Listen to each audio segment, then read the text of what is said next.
14e est très heureux de vous rencontrer aujourd'hui. Vous êtes l'auteur d'un livre qui s'appelle La vie de bistrot, mais vous êtes également un habitant du 14e depuis 30 ans et notamment de la rue Daguerre.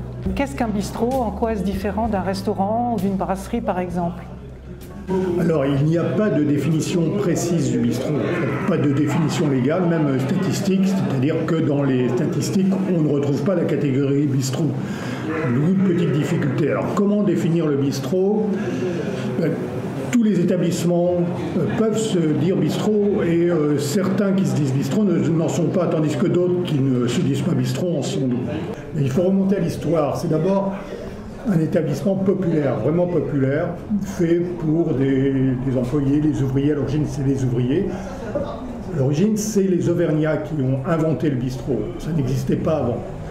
Les Auvergnats venus à Paris pour gagner leur vie parce qu'ils crevaient de faim en Auvergne, tout simplement. C'est un endroit, un débit où on propose des boissons alcoolisées notamment. Il faut la licence 4 et aussi des plats. Des plats bon marché. Ça, c'est très important. C'est-à-dire qu'il faut, je dirais aujourd'hui, un plat à 15 € maximum. C'est déjà, en tout cas à Paris. Et puis, c'est un endroit qui est ouvert du matin, tôt le matin, jusqu'au soir, sans interruption. Avec l'endroit stratégique du bistrot, c'est ce qu'on appelle le zinc, c'est-à-dire le comptoir, où on peut manger au comptoir d'ailleurs. Et on est sûr d'avoir le gîte, pas le gîte, mais le couvert toute la journée.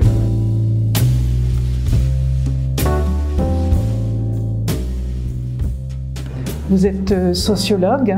Pour quelles raisons vous êtes-vous intéressé à l'histoire des bistrots? Ça s'est produit il y a une bonne vingtaine d'années. Je travaillais à l'époque dans un service du Premier ministre. J'étais chargé d'études. De temps en temps, pas tous les jours, j'allais dans un bistrot qui était juste à côté de mon lieu de travail, rue de Grenelle. Et j'aimais bien cette ambiance, donc on pouvait discuter librement, je discutais avec le patron, je me suis lié d'amitié avec le patron. Et quand je lui ai dit que j'avais écrit un livre sur le camembert, il m'a dit « Mais pourquoi tu ne me ferais pas un bouquin sur moi ?» Le patron était vraiment très sympathique. Vous voyez qu'il avait vécu des choses assez étonnantes. Et j'ai pensé qu'on pourrait élargir le sujet à ce que c'est que le bistrot, qui pour moi, c'est vraiment une institution, pas seulement parisienne, mais urbaine, en tout cas très utile, enfin, qui fait partie de la vie de Paris, des quartiers. Et à partir de là, à partir de sa vie, qui me sert de fil rouge de ce livre, j'ai élargi, généralisé à la question, l'histoire du bistrot, d'où ça vient, donc l'origine auvergnate des bistrots, qu'est-ce qu'on y fait, pourquoi on aime s'y retrouver et pourquoi c'est essentiel, je dirais, à la sociabilité de la ville. On l'a vu d'ailleurs pendant le Covid, qu'est-ce que c'est qu'une ville sans bistrot, quand tout est fermé, c'est horrible. C'est terrible, c'est triste. Et je dirais, et même pour ceux qui ne vont jamais au bistrot, parce que le bistrot met un peu de joie dans un quartier. Enfin, il y a une formule que j'aime bien, pour moi le bistrot c'est le sourire de la rue. Et que s'il n'y a pas de bistrot, eh bien on a l'impression que la rue fait la gueule. En tant que sociologue, je m'intéresse à ce qui est populaire au sens large du terme. Il ne s'agit pas seulement de réfléchir sur les grandes orientations de la société, où va la société, comment elle évolue, etc., et de discuter entre spécialistes de ces questions, donc dans un petit groupe restreint de spécialistes, mais de pouvoir parler de choses du quotidien à un public beaucoup plus large.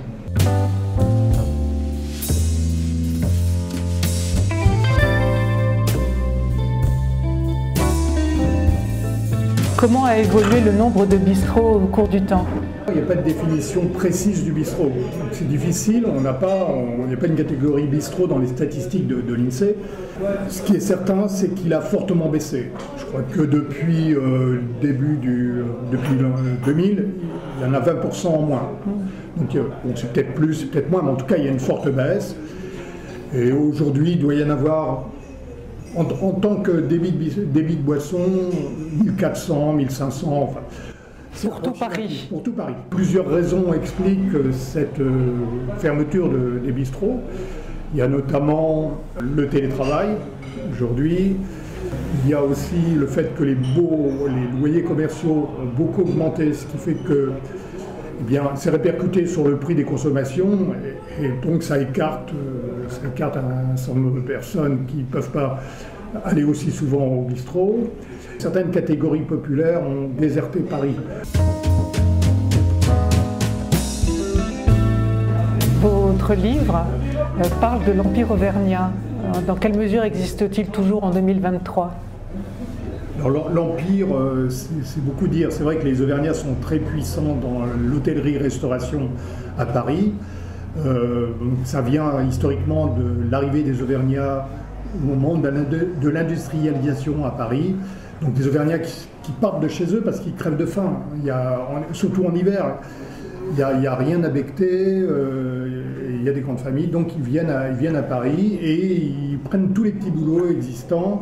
Au départ, ils ramassent la ferraille, les chiffons dans les rues, ils les revendent.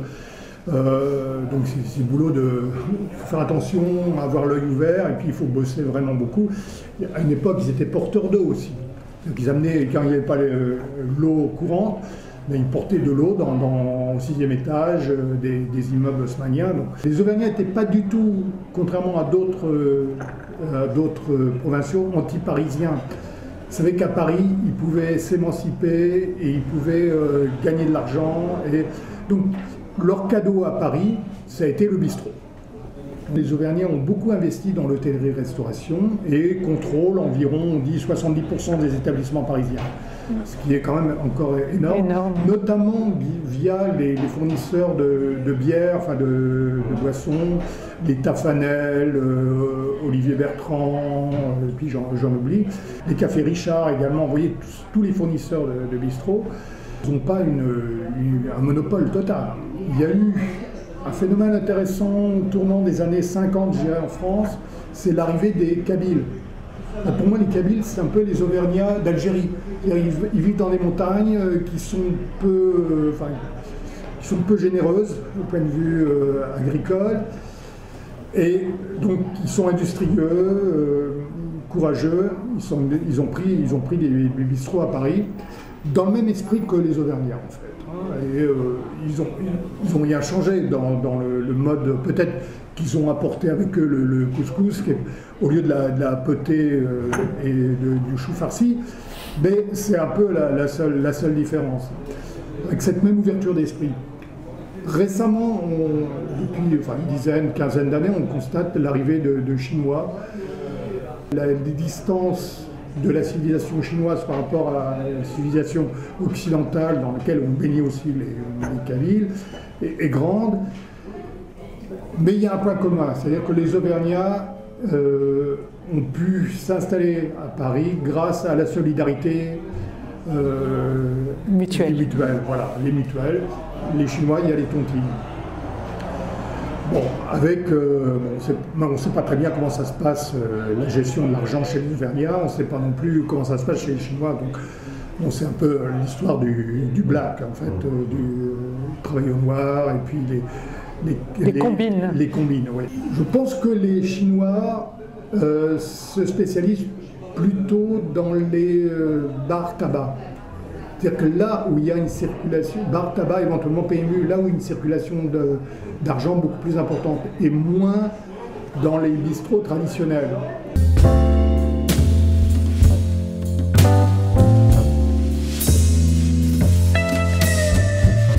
Que pensez-vous de l'action pour faire reconnaître les bistrots parisiens comme patrimoine immatériel de l'UNESCO ?